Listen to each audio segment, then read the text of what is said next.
मित्रों, मेरा कार्यक्रम आज बुंदेलखंड में लगा था। मैंने पार्टी से सामने से रिक्वेस्ट की है कि भाई मुझे करहल में जाना है, प्रोफेसर एसपी बघेल और प्रियरंजन आशु दिवाकर को जिताने के लिए जाना है। और इसलिए मैं आज इस चौराहे पर करहल की महान जनता को प्रणाम करने के लिए आया हूं। माताओं, भाइयों, बहनों, आप सभी को प्रणाम। ये महर्षि मार्कंडेय की भूमि है, जहां मार्कंडेय ऋषि ने तपस्या कर सूर्य की ऊर्जा की गिनती की शुरुआत की थी। महाराज तेज सिंह की यह भूमि है, जिन्होंने अंग्रेजों को अपने किले से उल्टे पैर दबाने का काम किया है। एक करहल विधानसभा का महाराज सम्राट पृथ्वीराज चौहान से भी संबंध रहा है। कई दिन तक जनताओं की भावना जानने के लिए ये यही रहे थे। मैं उनको भी प्रणाम कर मेरी बात की शुरुआत करना चाहता हूं।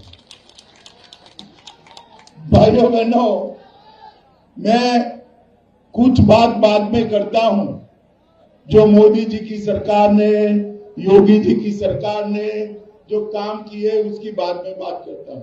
पहले आप लोगों को, करहल वालों को मैं मन से पूछना चाहता हूं कि आप चाहते हैं कि मोदी जी के नेतृत्व में 300 से ज्यादा सीट पर भारतीय जनता पार्टी की सरकार बने? चाहते हैं क्या? जोर से बोलो, चाहते हैं क्या? भाई और वाले बोले चाहते हैं क्या? भाई तो 300 सीट जितनी पड़ेगी ना। मैं आपको एक आइडिया बताता हूं, बोलो। 300 सीट जीतने की जरूरत नहीं है। 300 सीट का काम एक ही सीट से हो सकता है। समझ में आया? अरे करहल में कमल खिला दो, पूरे यूपी में सपा का सुपड़ा साफ हो जाएगा। नहीं हो जाएगा? जोर से बोले, हो जाएगा नहीं हो जाएगा? करोगे या नहीं करोगे? इसीलिए आज मैं करहल आया। एसपी सिंह बघेल ने, केंद्र में मंत्री है मेरे साथ, अच्छे विभाग दिए हैं मोदी जी ने उनको, महत्वपूर्ण विभाग दिए हैं। पिछड़ा समाज के बड़े नेता है, बघेल समाज के बड़े नेता हैं। वो जब भारतीय जनता पार्टी ज्वाइन करे तब भी सत्ता छोड़कर ज्वाइन करे थे। मैंने ही राष्ट्रीय अध्यक्ष था और हमने उनको ओबीसी मोर्चे का अध्यक्ष बनाया। फिर चुनाव लड़ाया, जीते, मोदी जी ने मंत्री बनाया। कोई जरूरत नहीं थी भाई उनको चुनाव लड़ने की। अच्छे भले गाड़ी घोड़ा बंगला लेकर वहां बैठे थे, क्या जरूरत थी कोई जरूरत? बताओ भाई, थी कोई जरूरत? उन्होंने कहा कि मैं उत्तर प्रदेश को फिर से माफिया और गुंडों के हाथ में नहीं जाने दूंगा। उत्तर प्रदेश में भारतीय जनता, उत्तर प्रदेश में फिर से एक बार गरीबों का कल्याण करने वाली सरकार बनानी है, पिछड़ों का कल्याण करने वाली सरकार बनानी है, दलितों का कल्याण करने वाली सरकार बनानी है। उत्तर प्रदेश में फिर से एक बार किसानों की सरकार बनानी है। इसीलिए बघेल जी आज यहाँ चुनाव लड़ने आए हैं और मैं भी आज इसीलिए आया हूं क्योंकि ये तो बात मेरे धर्मेंद्र प्रधान जी और प्रदेश अध्यक्ष जी के बीच में हुई थी। मैंने कहा मैं करहल वालों को कह कर आऊं कि भाई कोई व्यक्ति पूरे उत्तर प्रदेश के भला करने के लिए आप पर विश्वास कर आया है, इसको प्रचंड बहुमत से जिताइएगा। और सामने स्थिति क्या है देखो भाई, सामने स्थिति क्या है? मैं एक टीवी पर देख रहा था, अखिलेश जी ने कहा कि मैं पर्चा डालने के बाद 10 मार्च को आऊंगा। कहा था ना, छठे ही दिन मैदान में आ गए। और अभी भी मैं हेलीकॉप्टर से देख रहा था, 5 किलोमीटर दूर कड़ी धूप में इतनी आयु हो गई है, नेताजी को भी मैदान में उतारना पड़ा है। नेताजी को अब मुझे बताओ भाई, आगाज ऐसा है तो अंजाम क्या होगा? क्या होगा? कमल जीतेगा ना मित्रों। ये उत्तर प्रदेश के अंदर इतने साल तक इन्होंने सरकार चलाई। उत्तर प्रदेश के अंदर इतने साल तक सरकार चलाई और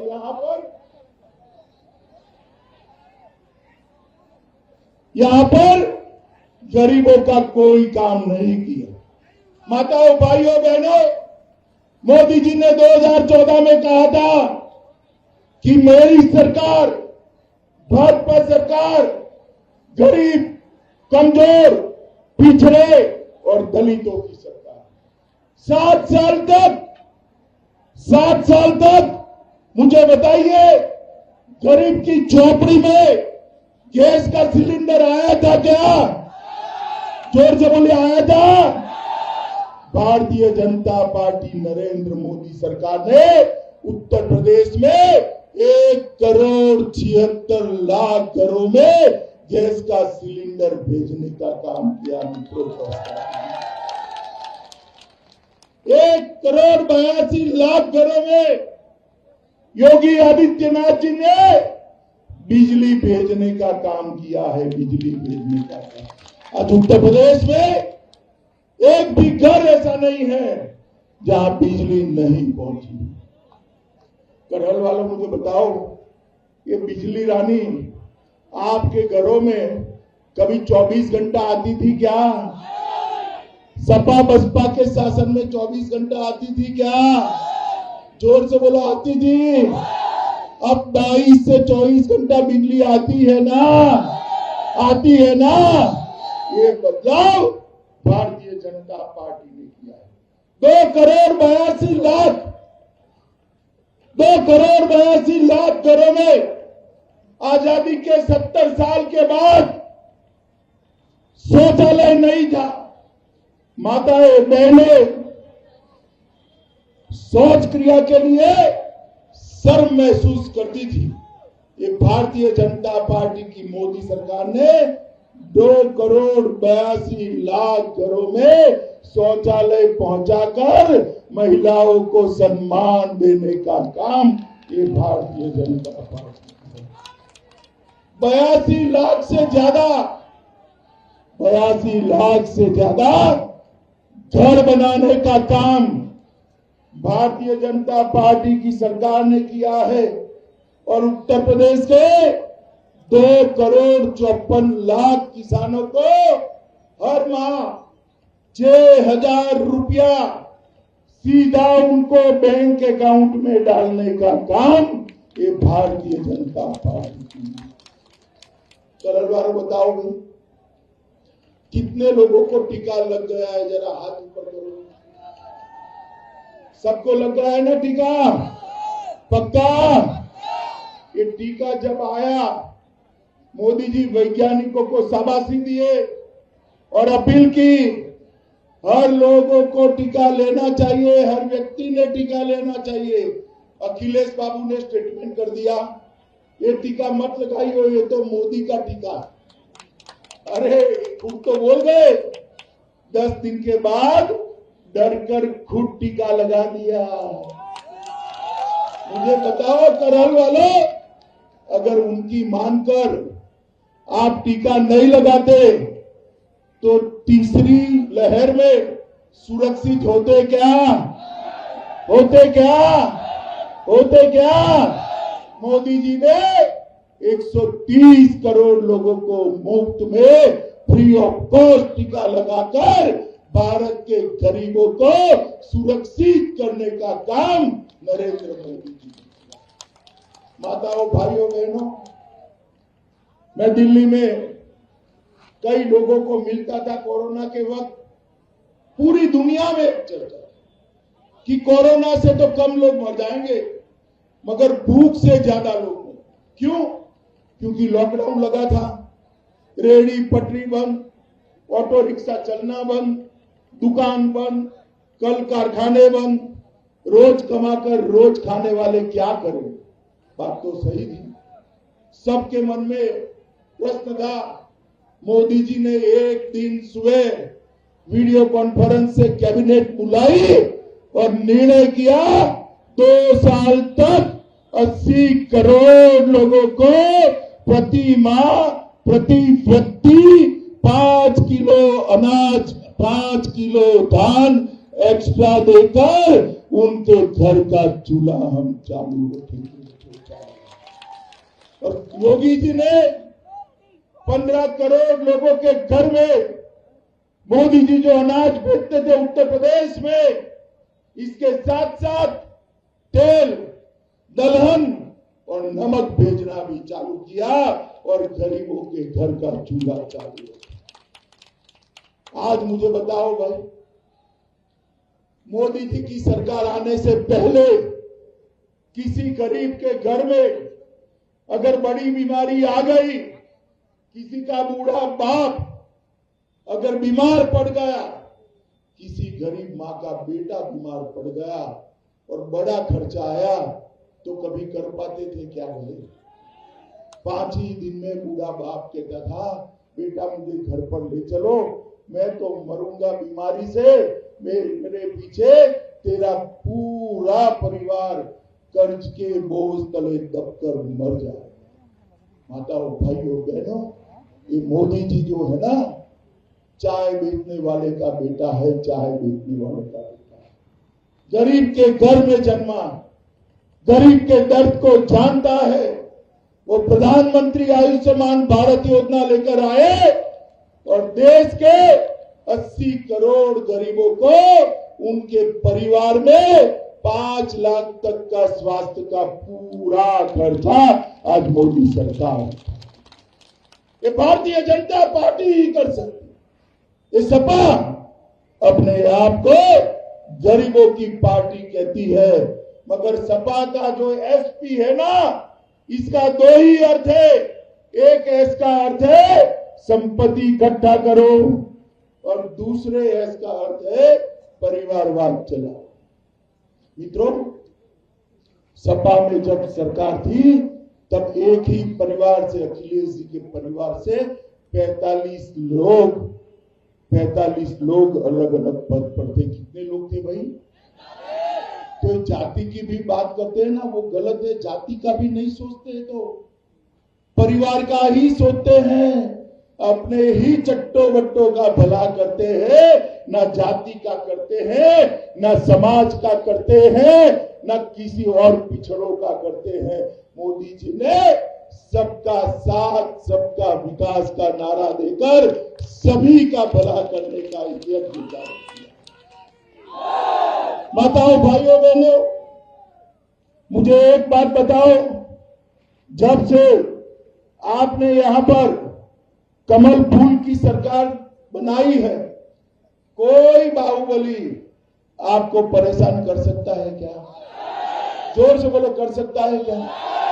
ये आजम खान कहाँ है आज? अरे जोर से बोलो, कहाँ है? अतीक अहमद कहाँ है? मुख्तार अंसारी कहाँ है? अगर सपा सरकार बनी तो जेल में रहेंगे क्या? रहेंगे। दूसरे ही वर्ष सैफई महोत्सव में गाना बजाना देखने आ जाएंगे भाई। अब आपको तय करना है, उनको जेल में रखना है या बेल पर बाहर निकालना है। बताओ क्या करना है? क्या करना है? अरे भाई, ये नरेंद्र मोदी के राज में कोई बाहुबली नहीं है, भाजपा के राज में कोई बाहुबली नहीं है। उत्तर प्रदेश में है तो बजरंग बली है और कोई। पूरे उत्तर प्रदेश को माफियाओं से मुक्त करने का काम ये भारतीय जनता पार्टी की योगी आदित्यनाथ की सरकार ने किया। डकैती में 72% की कमी लाए हम, लूट में 62% की, हत्या में 31% की, बलात्कार में 50% की कमी आई है। मित्रों, उत्तर प्रदेश 22 करोड़ की जनता का प्रदेश, 8वें नंबर की अर्थव्यवस्था थी। 5 साल में योगी जी ने उसको दूसरे नंबर की अर्थव्यवस्था बनाई। अरे करहल वालों, खुश मत हो, दूसरे नंबर से संतोष मत रखिए। मैं कह कर जाता हूं, बघेल को और आंसू को जिता दीजिए, हम दूसरे नंबर से 5 ही साल में पहले नंबर पर लाएंगे। पूरे उत्तर प्रदेश के अंदर एक्सप्रेस हाईवे बनाना, हर घर में बिजली पहुंचाना।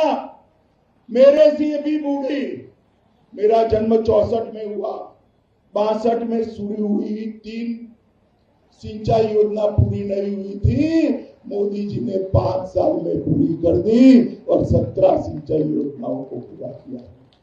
ये काम केवल और केवल भारतीय जनता पार्टी ही कर सकती है। और मैं आपको बताता हूं कि यहां पर हमने एसपी सिंह बघेल को सोच समझ कर भेजा है। यहां पर सबसे बड़ी जरूरियात है सबका साथ सबका विकास का मंत्र को नीचे तक लागू करें। मुझे बताओ, सबका विकास होना चाहिए या नहीं होना चाहिए भाई? सब जातियों को विकास का अधिकार है या नहीं है? गरीब को विकास का अधिकार है या नहीं है? आज नहीं होता। अगर एसपी सिंह बघेल को विधायक बना दो, आंसू को विधायक बना दो, मैं गारंटी लेता हूं विकास में हर पिछड़ा समाज की हिस्सेदारी होगी। मित्रों, हर पिछड़ा समाज, ये विकास का काम मोदी जी ही कर सकते हैं।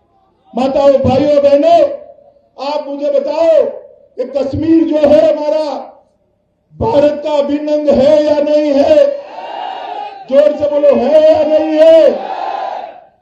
70 साल से ये कांग्रेस, सपा, बसपा इकट्ठा मिलकर राज करते थे दिल्ली में। 70 साल से धारा 370 को अपने बच्चे की तरह संभाल कर रखा था। 70 साल में तो आदमी बूढ़ा हो जाता है, होता है नहीं होता है?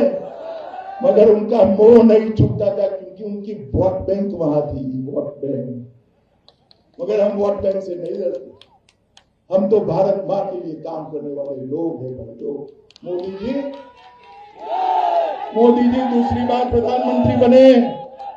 जैसे ही दूसरी बार प्रधानमंत्री बने, 5 अगस्त 2019 को धारा 370 को उखाड़ कर उन्होंने फेंक। और अखिलेश जी मुझे कहते थे, अखिलेश जी इसी चौराहे पर आकर जवाब देना। आपने कहा था पार्लियामेंट में खून की नदियां बहेगी। किसको डराते हो भाई? हमें डराते हो? खून की नदियां क्या बहेगी? किसी की कंकर चलाने की हिम्मत नहीं हुई। और आज हम कश्मीर, आज भारत माता का मुकुटमणि, भारत माता के मस्तक पर शोभायमान होकर आज दुनिया के अंदर दिख रहा है। मित्रों, इस सपा बसपा के समर्थन से कांग्रेस की सरकार चलती थी, देश में कांग्रेस की सरकार चलती थी, सोनिया मनमोहन की सरकार चलती थी। और आए दिन पाकिस्तान से आलिया, मालिया, जमालिया घुस जाते थे, हमारे जवानों के सर काट कर ले जाते। माताओं, भाई बहनों, वोट बैंक के डर से ये ऊफ नहीं करते थे। आप लोगों ने मोदी जी को प्रधानमंत्री बना दिया। प्रधानमंत्री बनने के बाद उरी और पुलवामा पर हमला किया। और मित्रों, पाकिस्तान को ऐसा लगा क्या होने वाला है। वो भूल गए कि मनमोहन सिंह जी प्रधानमंत्री नहीं है, नरेंद्र मोदी प्रधानमंत्री है।